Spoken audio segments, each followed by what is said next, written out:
All right, hey, anatomy students. Today we will be doing a lesson on spirometry. It will be short, and then I'm going to walk you through a spirometry lab that you will be completing as your homework. So, what is spirometry? Obviously, it involves respiratory volumes, which would be the amount of air in your lungs. But there are a lot of different volumes that go into that, and we want to cover those. But first, how do we measure these respiratory volumes? And the simplest way is to use a respirometer. And this is a very cheap respirometer that we would have used if we were in class right now. I have this exact same device where it basically you put a mouthpiece on it and you zero it, and you can see the little gauge on top. You zero it, and you breathe into the device, and it measures lung volumes. And it's a pretty fun lab. I'm sorry you can't do it this year, um, but that's the way it goes, I guess. Here are the lung volumes you could measure using a respirometer. So tidal volume, otherwise known as TV, is the normal breath. So as you're just sitting here listening to me speak, the amount of air you breathe in. And for most people, it's a pretty low amount, right around 500 milliliters, which, to put that into perspective, that's probably about 2 milk cartons of air at lunch. So about a milk carton, 1 milk carton, one milk for your right lung, and one box of milk for your left lung. Residual volume, RV, is the air that's always in your lungs that you can never force out. So even if you try to breathe out, force out all of the air from your body, you can't do it. This residual volume will always be there to prevent your alveoli from collapsing. And for most people, it's right around 1,000 milliliters, which would also be a liter of air. Inspiratory reserve is the amount of air you can take in during your deepest of deep breaths. So take a deep breath in, and that's inspiratory reserve volume, IRV. And the average for most people is right around 3,000 milliliters or 3 liters. So think about 1.5, 2 liters of pop for that amount. Expiratory reserve is the amount of air you can force out of your lungs. So pushing all of the air out. ERV for most people is right around 1 liter, 1,000 milliliters. Vital capacity, VC, is the greatest volume of air that can be expelled from the lungs after you take a the deepest possible breath. So this would be taking as much air into your lungs as possible, and then forcing it all out. And I don't have a number for this one because it depends really on you. There are many factors that go into this high number for vital capacity. Gender, being in shape, being out of shape, how tall you are, genetics, disease all play a role in what your vital capacity would be. And then finally, total lung capacity, TLC, is a calculated number. You take your residual volume, which for most people is right around 1,000 milliliters, and you add that to your vital capacity, and that's the total amount of air your lungs could hold. And really, for a lot of people, that number's right around 5,000 milliliters. But again, it depends on those same factors I just mentioned in terms of gender, height, age, being in shape, being out of shape, disease, whether someone smokes, whether someone vapes. Those things all play a role in total lung capacity. This is a graph, a normal spirometry graph with time on the x-axis and then different lung volumes on the y-axis measured in milliliters. So really what this is showing is, if you just follow the teal line with me, normal breath in, normal breath out, normal breath in, normal breath out, normal breath in, normal breath out, and then we go really high.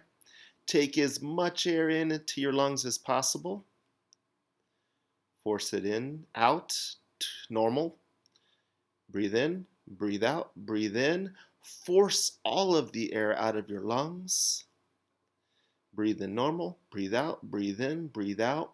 Take in as much air as possible. Force out as much air as possible. Normal breath in, normal breath out, normal breath in, and finally normal breath out. And you can see all of those volumes I just talked about on the previous slide show up in this graph or can be calculated from this graph, and that's what your lab will be about today. This exact same graph will show up on your lab. And looks like the residual volumes for this person right around 1,200 milliliters. Looks like the tidal volume is right around 600 milliliters. Just to name a few specific volumes we could figure out just by looking at a graph like this. Total lung capacity looks to be right around, I'd say, 5,700 milliliters for this person. So, I've done this lab for the last 20 years, and I always keep stats of all my students who do this lab just to see who has had the highest vital capacity ever. And it's not me. Normally, my highest vital capacity was right around 5,000 milliliters, and that was about 10 years ago. The older you get, the lower your lung capacity goes, your vital capacity goes. So, what student had the highest vital capacity? Well, it was a male, and we would expect males to have higher vital capacities because their bodies, on average, are bigger. Their muscles are bigger, diaphragm bigger, intercostal muscles bigger, and that's on average. It's not that way in all cases, for sure, but it's very much a sliding scale. The larger your body, the bigger your lungs and the more air you can hold. Tall. The taller someone is, the more air they can hold in their lungs. So definitely the highest ever for a student was a male, and that male was 6'5". You would expect the highest vital capacity to be an athlete, because athletes have done a lot of cardio exercises. They have trained their lungs to hold more air. And you would definitely expect it to be a swimmer, just based on how much work they make their lungs do every single day, sometimes twice a day during the season. In this case, the highest vital capacity ever was not an athlete. My highest ever was a 6'5" male who played the tuba. So, people who sing, people who play instruments also tend to have very high vital capacities. The student who did this had a vital capacity that went all the way around the spirometer. So his vital capacity was about 6,200 milliliters, which means his total lung capacity was right around 7,200 milliliters. That by far is the highest. The second place student was about 2003, and he was a 6'6" swimmer. which is exactly what we would expect. Male, a very tall swimmer should have a very high vital capacity. Let's go to the lab. And this is the file that your lab will look like. And normally we would do this in class. We can't this year. So I left the procedures on here because that's what we would have done. We're not going to do these procedures. But the first thing I want you to do is to go to this website to find what your vital capacity should be. So I'm going to go to the website and do it for myself so you can see. So I'm a male. I am 44.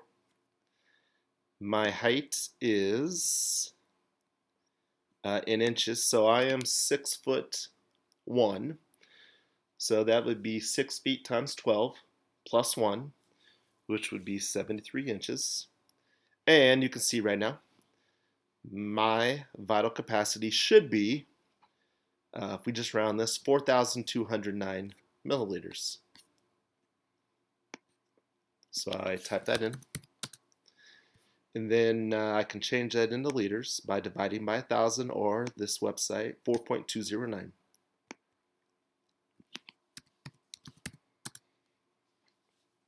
Liters. And you do that for yourself. Now, I know from having done this for so long that that's the norm for someone of my age, gender, and height. But I have always been higher than this. Like I said, I maxed out probably 10 years ago at about 5,000 milliliters. And then the last 3 or 4 years, I've been right around 4,800 milliliters. So I am in the 100th percentile for lung capacity. Why? Well, obviously playing sports my entire life plays a big role in that. I also played the trumpet in high school. I also had asthma and had to do many breathing treatments over the course of my life. Inhalers, learn how to use inhalers, which very much is a lung exercise. So do that. Then there's a table that I've partially filled out for you showing some typical volumes you can measure, can find using a spirometer. And what I want you to do is to fill out the rest of this table. And I give you some hints on how to find these. You'll probably need a calculator to fill in all these boxes. Average, how do you find an average? You should know how to find an average. I'll remind you. You add up the 3 trials and you divide by 3. So that will tell you your average. Then there's that same graph I already talked about in earlier. And then what I want you to do is to either use the table or the graph to answer these questions. So you're going to put a number in each one of these blanks. Page 3. I have a comparison between males and females, and we already talked about in this video why males on average tend to have higher lung volumes than females. So what I want you to do is to take a look at this and compare that number you got on page 1 from that website to the number in this table. Why might these numbers not agree? And then how could it be explained that males have slightly higher lung volumes? And then finally, let's take athletics into this. So you'll find your height in centimeters, which basically the inches. For me, I was 73 inches. So I'm going to take 73 times 2.54, and I get 185.42. Factor. So I read through this. I am a male, and I would say I'm still a male athlete, so I put a 28 there, and I just take A times B. So 185.42 times 28, and I get 5,192. I rounded. I dropped the decimals. So my calculated vital capacity is exactly what I've seen over the course of my life. A vital capacity right around 5,000 milliliters. So we want to compare that number to the number you got from the website. And then last, I want you to do a little exercise for 14. What is your breathing rate for 1 minute? Now, the hard part about this is once you start thinking about breathing, it's not normal anymore. So you're going to have to try to breathe normally for 1 minute and count every time you breathe in, or you can count every time you breathe out. Do not count them both because you'll double the number. What I've found historically is that most students get around 10, 8, 9, 10, 11 breaths in a minute, but you figure out what yours is. And then 15, how much air in milliliters do you inspire in 1 minute? So I give you a little hint there. You'll have to do some calculations. You'll have to use a calculator to figure out that last one. 15. To turn this in, fill out this entire lab and then send it back to me through email, attachment, or Canvas message attachment. I hope you have fun with this and have a good day.